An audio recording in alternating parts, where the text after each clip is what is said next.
The whole concept of spiritual bypassing is really the concept of, staying only in the light, airy, quote unquote, spiritual realms and denying the parts of us that are very powerful and very deep in the underworld, in our subconscious, in our root chakra, and bringing those up and literally bringing them into the light, taking them out of the shadows and into the light is an incredibly healthy way to live. Welcome to the Embodied Relationship Experience podcast. My name is John Wineland. I am your host today. It's time to meet your shadow. That's going to be the subject of today's podcast. We're going to get into what the shadow is, how we can work with it, why it's important for us to work with it, and then how to integrate our shadow into our psyche. And in doing so, we are able to embody it, and we are able to integrate it into our, normal, nice personas. Now, the first thing I want to say is that, shadow work has been going on collectively for millennia, right? Wisdom cultures throughout the ages have had ceremony and ritual that honor our darker natures, that give our darker natures chances to be expressed. I mean, everything, there are masks that are made, there are specific kind of dances that are made, there are honoring of, the darker tendencies that we carry as human beings. And so wisdom cultures have known for a long time, whether it's graveyard tantra in India or certain shamanic practices in the Amazon, the indigenous peoples have known that shadow work is a crucial part of a healthy collective. And what we've experienced over the last, let's say 500-600 years, mainly at the hands of the church, is that our baser natures, our darker natures have been proclaimed as evil, and they have been stuffed. And so what we have is, centuries now of puritanical societies kind of stuffing down our darker natures, the parts of us that are violent, the parts of us that are primal, the parts of us that are sexually deviant, the parts of us that are, for lack of a better term, evil. And what this does when our shadows are not recognized and integrated is they become this kind of snag, is what Jung called it. I'm going to read a quote from Jung in just a second, but they become this snag that literally weights us down. It takes a lot of energy to repress our darker natures, our anger, our, sexual lust. All of the darker parts of our personalities have value and carry with them a lot of energy. So when we repress our shadows, not only are we repressing and denying a source of energy and vitality in our lives, but we are also expending a lot of energy in order to keep people from seeing these parts of ourselves. So here's what Jung wrote about the shadow. He wrote a lot about the shadow, but this is one quote that really sticks out to me. Unfortunately, there can be no doubt that man is, on the whole, less good than he imagines himself or wants to be. Everyone carries a shadow, and the less it is embodied in the individual's conscious life, the blacker and denser it is. At all counts, it forms an unconscious snag thwarting our most well-meant intentions. So our shadow natures are calling to be expressed, are basically, tapping on the door, pounding on the door in some cases to be expressed. And what I'm going to take you through today is my process of identifying shadows, of getting into right relationship with our shadows, and then a practice that I teach around embodying our shadows, and then finally, what it means to then integrate our shadows. And when we do this, and I've seen this now over 15 years and taking thousands of people through this process, when we do this, what happens is that a beautiful source of energy and integration happens in our body minds. And we're able to take these sort of darker parts of ourselves and we can integrate them into how we relate in the world. Before we get into this, let me just get some business out of the way. If you're watching on YouTube, please like this video, like and subscribe. Really helps us get the content out. If you're listening on some podcast format, Spotify or Apple, please give us a rate and review. It also helps to get the content out. And then finally, many of the practices that I talk about on this podcast are part of the Embodied Relationship Experience platform, which is a really easy access, low cost. There's a free trial if you want to try it. Global community where we practice the things that I'm talking about here. There are thousands of hours of content. There are hundreds of practices, including the practice I'm going to take you through here today, on the platform. And it's a really easy way. If you want to get deeper into the work, there's a link below and you can go ahead and subscribe to the Embodied Relationship Experience community. We've built this over the last 8 years. We're incredibly proud of it. There's just an absolute wealth of practice and material on there. And of course, we'd love to see you there. Okay, so what is the shadow? The shadow in all of us is the part of us that we repress, deny, and avoid. These are the parts of us that at a young age, we learned were dangerous or unattractive or just plain bad. And so what do? We learn to stuff them. We learn to hide them. We learn to put them in the closet. And inevitably, because they are primal forces, they find their way into our lives. On the sexual side, our sexual shadows can start to come out as addictions to porn or darker sexual practices, or basically unease and ill health around sex. In the relational realm and in the emotional realm, our shadows can come out as rage. Kind of people who snap are often a really good example of people with unowned and unintegrated shadows. So if we're going to get into exactly how to identify your shadow, but just know that most of your reactivity, most of your shame, most of the ill feelings you have about yourself can be found in your shadows. And so getting into shadow practice and making shadow practice a crucial and consistent part of your psycho-emotional and embodiment work is incredibly helpful and incredibly powerful. Shadow work, as I like to describe it, falls under the second pillar of sacred intimacy, which is devotion to love.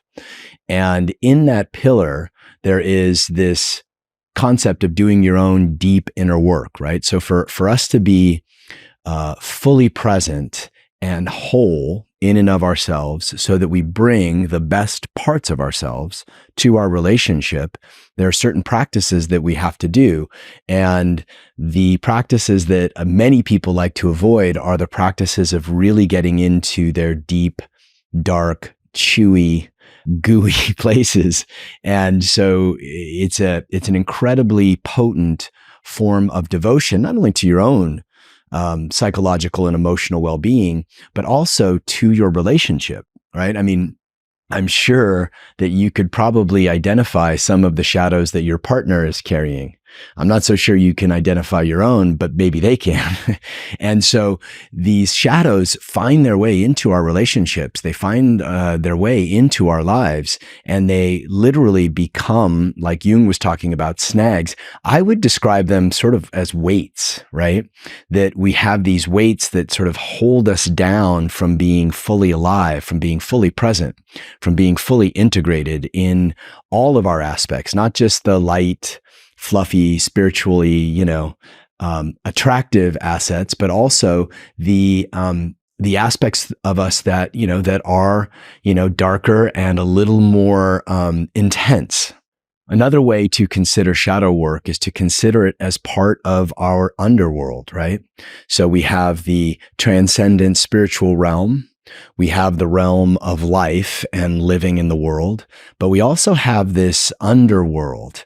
And in the underworld, as Bill Plotkin talked about, that is where our soul gets fed, right? When we take a dive into the underworld to find the parts of ourselves that are either filled with self-hatred or rage or shame or deep repressed feelings, then we are actually feeding our soul, according to Plotkin. And I happen to agree with him now, having seen this over many, many years.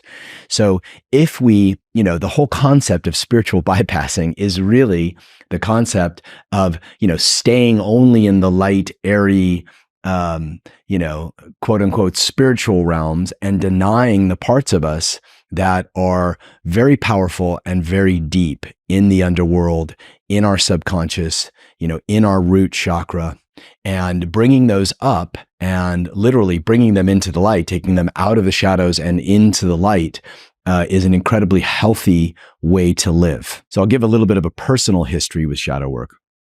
It was 2009, and I had just ended a relationship. It was a fairly painful ending.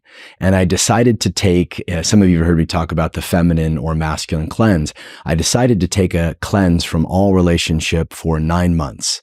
So there was no flirting, there was no dating, there was no practice, there was no sex, there was no possibility of relationship in my life. And I was just left to be with me after this relationship ended. And so I stumbled upon the work of Ken Wilber, who came up with this process called the 3-2-1 shadow process.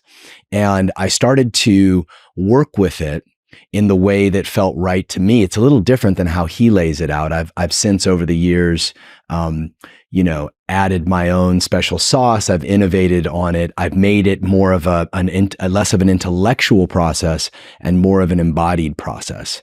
But my work with the shadow began in my garage office, where for months I would identify the parts of myself that were triggered, right? That would get triggered in relationship or get triggered by the world, or would just kind of get triggered in my own thinking. And I would start to pull the thread on these triggers. And at the bottom of that thread, I found the shadows.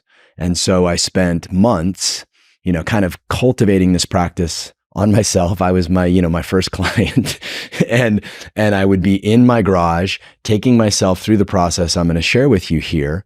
Going deep into my shadows, playing loud music, wailing, screaming, stomping, crying, contorting my body into these weird shapes. And what I started to notice was that I began to find parts of myself. I began to discover who I really was. And who I really wasn't just this, kind of nice guy, good guy, pillar of my community, leader in my community, but it also was these parts of me that were bitter. These parts of me that carried shame, these parts of me that were, dominant, these parts of me that were violent, these parts of me that were rageful. And I started to discover who I really was. And who I really was all of it. And so as I continued to do this shadow work in my garage, in the afternoons, before my daughter came home from school, I met these parts of myself, and these shadows went from becoming these kind of, red-headed stepchildren that I hid in the closet to allies that I could bring into my world, that I could bring into my relationships. And I'll give a really good example of one. So one of the first shadows that I discovered was my own killer, right? The part of me that was ruthless and violent. And of course, I don't want to bring that into the world, right? But in discovering that, in giving it a voice and creating a relationship with it, I was able to discover an unowned gift, right? That I had repressed my ruthlessness. I'd repressed my, kind of sharpness. I'd repressed the part of me that wouldn't take any shit. I'd repressed the part of me that would not, stand up with force when needed. And, I see this especially in a lot of men, right? They will repress their violent natures because men's violence has been abusive for so long. But that does not mean that your violent nature cannot become an ally when properly integrated and used. And it doesn't even require violence. It requires there be an integration of the part of you that will not take shit, the part of you that will not back down, the part of you that will stand and fight, the part of you that is sharp, the part of you that is ruthless in your attempt to liberate consciousness, your attempt, especially in men's work, your attempt to sharply polish another, right? And so in finding my killer and finding this ruthless part of myself, I was able to hone the part of me that became very potent in men's circles, the part of me that could look at another man and give him a sharp truth, right? Give him with ruthless compassion the truth of what I was seeing. And so these shadows, when we start to integrate them and when we get to know them and when we get in, I'll use the term right relationship with them, meaning we have agency over them. We have control over them. We have, capacity to understand that they're there, to, give them space to express themselves when they need to. But mainly we get to integrate them into our wise adult selves and bring them as allies out in the world. In a sense, shadow work is warrior practice because shadow work is facing your own demons.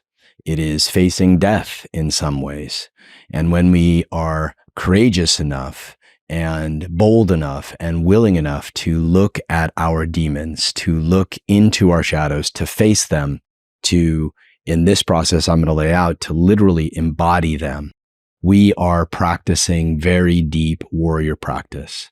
We are willing to go into the underworld like Orpheus and face Hades, and then come out the other side based on faith.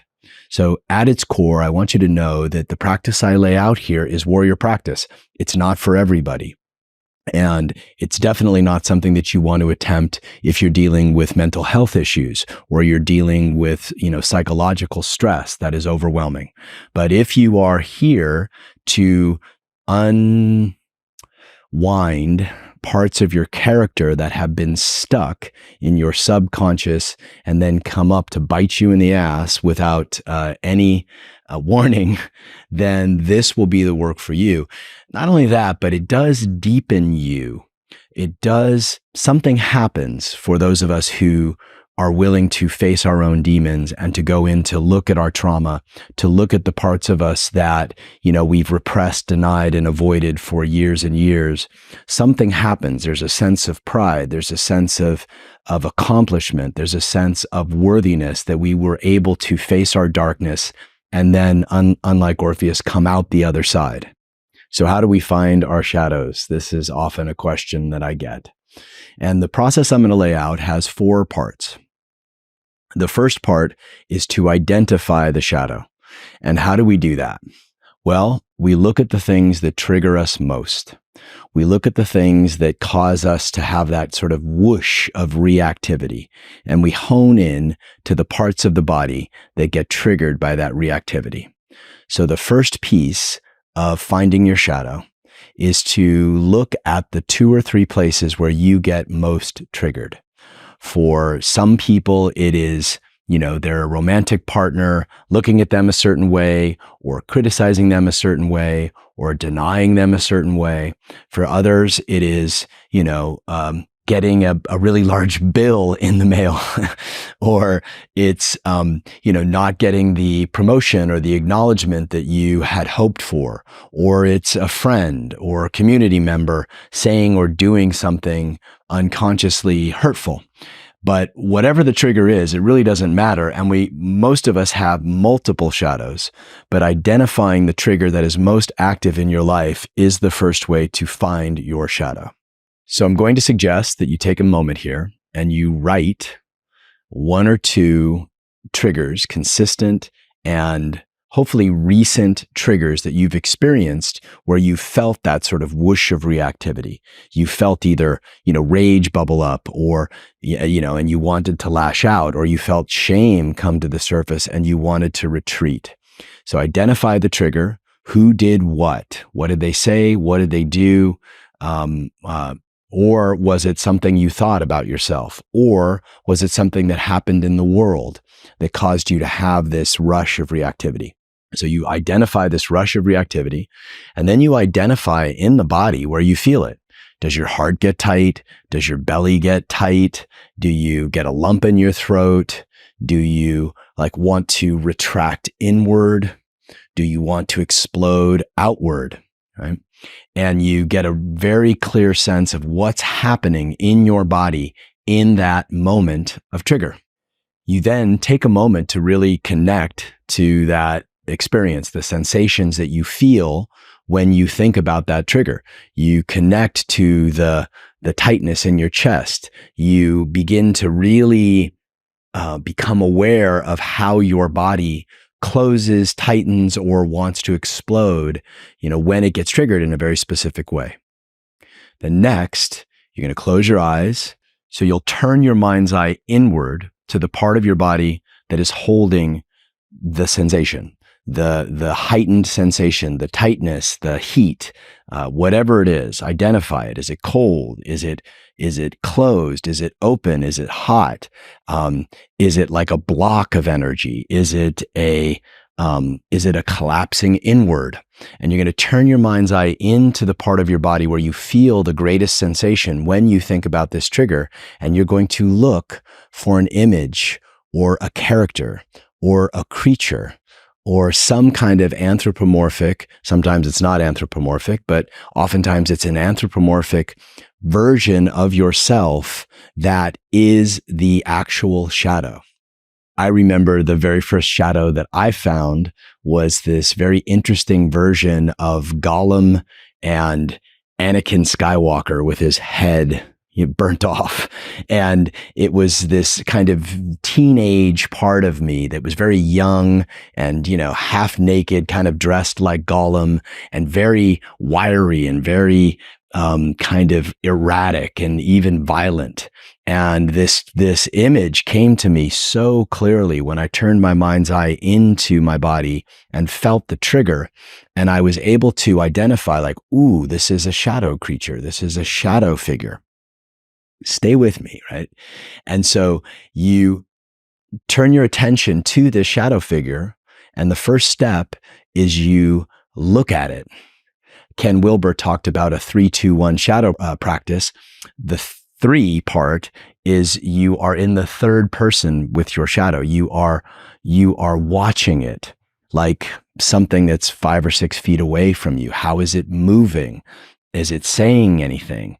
Is it making noises? Is it collapsing? Is it tense? What are its eyes like? Like my eyes, but my shadow's eyes were sort of bloodshot, right?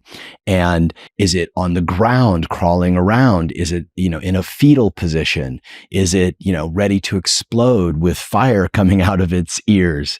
What is happening as you watch this part of you, this creature part of you, this shadow part of you? What does it look like? And so the first step is a third person relationship with that shadow where you are literally looking at that shadow and just identifying it, right? Mine was thin and very wiry, moved very fast and very erratic, had bloodshot eyes, was saying certain things. I won't repeat here, but it was saying certain things. And it was making this gesture, like this gesture. For some reason, it was making this gesture. And so this particular shadow had a very specific sort of personality. And I was able to just sit with it with my eyes closed as if it was just right in front of me and take a really good assessment of this shadow. Okay, the second step is to get into relationship with the shadow. It's the second person, right? So you're in relationship to the shadow. And what that entails is you're going to ask the shadow questions.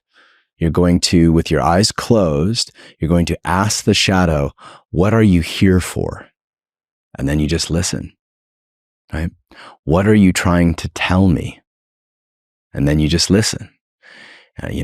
What do you need from me? And then you just listen. So you are literally giving the shadow a voice. You're giving it an opportunity to say what it wants from you. You're giving it an opportunity to declare itself, to declare what it needs, to declare what the gift it has for you is, right? And each shadow will have a gift, right? They're not just evil things to be cut out of our psyche. They are gifts, and they are carrying gifts. I mentioned before about how the gift of my killer was that it helped me bring my sharpness in men's circles, right? Or it helped me bring my truth ruthlessly and clearly, right? Like a sword. So each shadow has a gift. And as you ask these questions and you listen for answers, you may be fully surprised. When I asked my shadow, where did you come from? Which is another question I like to ask it. Its answer was, and it surprised me at the time, I come from your mother's darkness. And it really kind of struck me, the shadow that I was working with, it really struck me as just like an immediate truth. So our psyches are so powerful and so wide and so filled with wisdom when we can, go inward and down into the underworld of our subconscious and of our psyche. So whatever creature your psyche kicks up, and it might not be a creature. Sometimes I've worked with people and their shadows are just this kind of black blob, right? Or sometimes it's an exploding light, or sometimes it's a younger version of themselves, right? I've also worked with shadows that are, very young versions of myself. One shadow was me as sort of a 4-year-old kid in a crib, in one of those sort of enclosed cribs, wanting to be picked up, it was this kind of gesture that the shadow was making, like, pick me up, I need you. And so, whatever your psyche spits out, trust it. Sometimes it's very unclear, but there's a feeling around it. And then oftentimes, and this is what I see most of the time, a very clear image comes to mind. So the first step is a third-person relationship with the shadow. Describe it, get to know it, look at it, really sort of just witness it, basically. The second step is a second-person relationship with your shadow, where you are asking it questions and listening for the wisdom that it's trying to give you. And then this is the third piece, which is really where the rubber meets the road. And the third piece is you allow yourself for a minute or two to fully embody it. Okay, right about now, you're probably saying, what the fuck does that mean? Well, it's literally you shapeshift into the shadow, into the creature. So I had to literally become this sort of golem-like creature that was, kind of like saying, love me, love me, love me. And I literally had to allow myself I put on some music and I just kind of surrendered, looking a certain way or being weird. And I gave myself permission to go into this practice fully. And I don't know, it must have been a minute or so. I went into it. I felt it. I gave it full voice and full expression.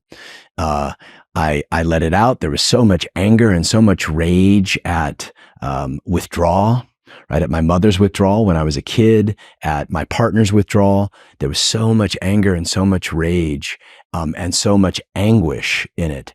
And I let it all come out through this shadow creature, through this shadow practice. And I became it. I became it for a minute or two. I can't remember exactly how long. I put on some very intense music. I think it was Angel by Massive Attack. And I went into it, right? And then I came out of it. I let myself ground. I let myself feel the room I was in. I let myself, get back into the present moment. I let everything settle, right? I really stayed with what was happening. And my immediate sensation was one of freedom, one of having sort of uncorked this geyser of grief and rage and energy that I had been stuffing down for so long. And the way that it showed up in my relationship is when my partner would withdraw, I would have this anger like down here in my belly, but I wouldn't show it because I didn't want to be that guy. I didn't want to be the guy that was, that was angry, when he wasn't getting what he wanted from his partner. Right. And I stuffed this part of me that was legitimately angry at the way that I'd grown up with emotional withdrawal. So first person, I became the shadow. I gave all of that energy up. I moved it through that experience and through that shadow creature. And I felt this immediate sense of freedom, of lightness, of course, of sadness. There's just so much emotion felt. And then I did it again. I went in one more time. I went in for another minute and I went in as deep as I could. I let go of thought and I let myself surrender to what the shadow was wanting to do, was wanting to say, and it was even deeper than the first time. I went in even deeper. I touched the anger. I touched the rage. I touched the anguish. I let it all come through. I was no longer John, the adult man, right? The owner of a business and a father. I was this rageful creature filled with anguish and loneliness. And I let myself have that for another minute. I gave myself permission for another minute to just really let it rip and leave it all on the floor of my garage office. I then came out of it in the same way. And it's very important that you do this when you come out of this practice, that you feel your feet on the floor, you move your body and you move any sensation that's in your body. You become aware of the room that you're in. You feel the texture of the room that you're in. You feel the present moment. You feel yourself being held by the earth. You feel yourself safe. You look at the room you're in, the plants or the light streaming through the window. You really land and ground in the present moment as you come out of this practice. So as I landed and grounded in the present moment, having moved this energy, feeling even more freedom, especially in my heart and in my belly and in my central column, I just had this spaciousness, right? I had this feeling of lightness, this feeling of liberation. And ultimately, shadow practice, and again, I teach this in my programs and I take people through this all the time, the shadow practice was really about liberation, liberating my true self, liberating a part of myself that I'd repressed, but mainly liberating energy and then integrating it. So the fourth step in this process is the step of integration. And in the integration practice, you are standing up, your eyes are closed, and you go ahead and you imagine the shadow right in front of you, almost like a practice partner, arm's length in front of you. And you look into its eyes and you breathe with it and you feel its heart and you see sort of deeper into this shadow version of yourself. You really get present, very present with this shadow version of yourself. And then you go ahead and with a big deep breath, you pull that shadow into your own heart, into your body mind, into your nervous system. And you take some breaths and you literally feel it integrate into your nervous system, integrate into your body, integrate into your internal psyche. And you choose it. You say things to it silently like, I choose you. I love you. I appreciate you. Thank you for sharing this with me. Thank you for showing yourself to me. Thank you for your wisdom. Thank you for your gifts. I choose you. I love you. You are literally taking a part of yourself that you have disowned, a part of yourself that you've denied, a part of yourself that you've stuffed into the closet, and you are now bringing it into your heart consciously and with love. It is a very deep act of self-acceptance and self-love to meet your shadow and then pull it in and use your breath to literally let it settle in your body and let it settle in your mind. What you will experience likely, and what I've seen people experience, is a real sense of peace. Sometimes people break down and cry. Sometimes people, just have this very deep sense of peace, but you will literally feel the shadow take its place in your body mind. And as you do that, there will be an integration, right? The integration is incredibly important. The integration is incredibly important because that is the step where you bring this unowned part of your psyche back into yourself. And you can now create a right relationship with it by saying things like, I choose you, I love you, I will hear you, when you need to share, when you need to speak, and you allow it to integrate back into your body mind. So with some shadows, you may have to repeat that process. Some shadows may need a couple sessions of you working with them. Some shadows are so deep and so strong in us that we need to really work with them in this way. And, a couple words of caution that I just want to lay here. Right? Again, if you are dealing with mental illness, if you are dealing with some very intense emotions, then doing this on your own is probably not recommended. You want to do it under the watchful eye of a therapist, or you want to have some guidance, or you want to do it as part of a men's group or a women's group.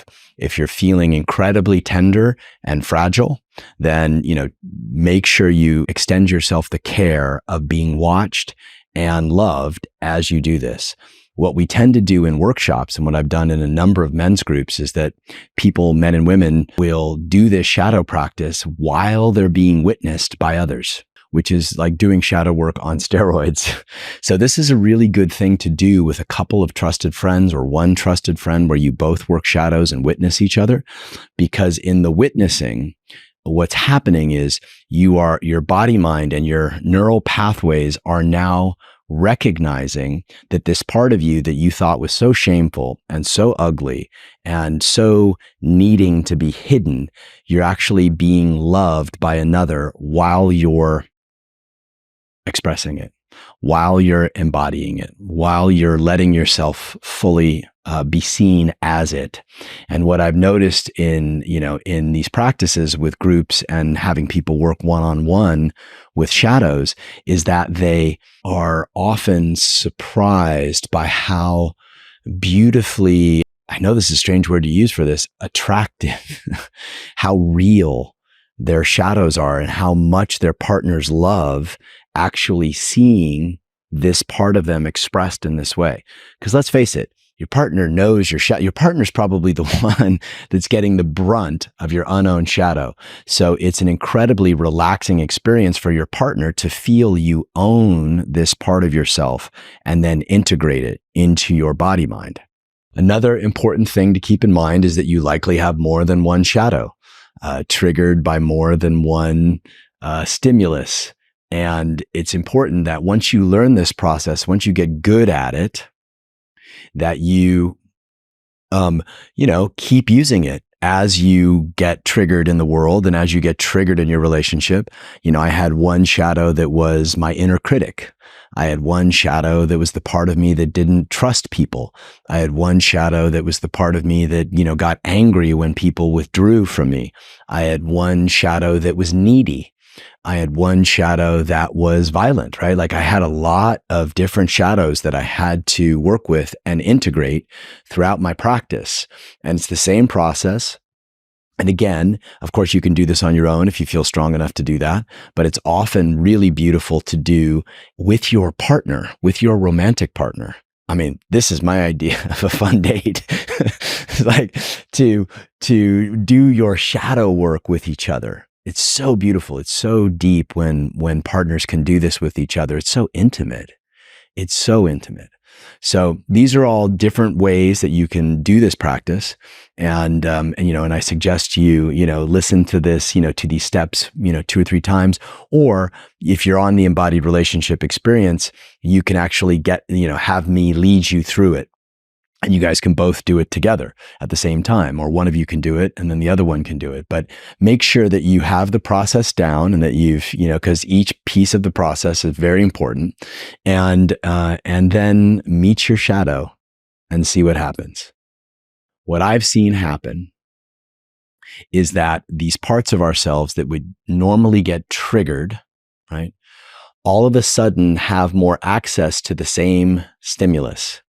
So, for example, one that I thought was really important for me and very potent was, the part of me that felt needy, right? That needed attention or needed love or needed care. And I would repress that part of me and not let it be seen in my relationships. After I did the shadow work on that particular part of me, I remember the moment where I said to my partner, I'm just feeling so needy. I just need your attention. I would have never said that before, but that was an example of my integrated shadow showing itself in a moment that it would previously hide and cause all of this sort of shame and closure and collapse. So don't be surprised if these integrated shadows make their way into your life in these unexpected ways, in spontaneous ways, because you've now integrated them and you've now created a right relationship with them. So that's the shadow practice. And, as you've heard, if you've been listening to this podcast for a little while, I am very big into doing your own deep inner work. And shadow work is one of the most potent and most important pieces of your own deep inner work that you can do, either solo as you're preparing to enter a partnership. Maybe you're in a period of a pause, like I've talked about, and you're doing your own deep inner work before you go back into a relationship. Or if you're in relationship, to do it with your partner. Right? Or to do it and then, do it on your own and then see how you may or may not relate differently to your partner. However you choose to use this, I really hope that you bring boldness, you bring compassion, you bring self-love, and you bring a fearlessness to this. Because if you do, you will be able to integrate this and bring online very potent and very powerful parts of yourself. If you're watching on YouTube, please like this video, like and subscribe. Really helps us get the content out. If you're listening on some podcast format, Spotify or Apple, please give us a rate and review. It also helps to get the content out. And then finally, many of the practices that I talk about on this podcast are part of the Embodied Relationship Experience platform, which is a really easy access, low cost. There's a free trial if you want to try it, global community where we practice the things that I'm talking about here. There are thousands of hours of content. There are hundreds of practices, including the practice I'm going to take you through here today, on the platform. And it's a really easy way. If you want to get deeper into the work, there's a link below and you can go ahead and subscribe to the Embodied Relationship Experience community. We've built this over the last 8 years. We're incredibly proud of it. There's just an absolute wealth of practice and material on there. And of course, we'd love to see you there. Thank you for joining us on the Embodied Relationship Experience podcast. I hope that this was helpful. Please leave any questions or comments below. It's always really great to hear from you guys and hear, what I have said, how it lands. After you've maybe done this practice, come back and, share a little bit on it. I'd love to hear how this goes, and we'll see you next time on the Embodied Relationship Experience.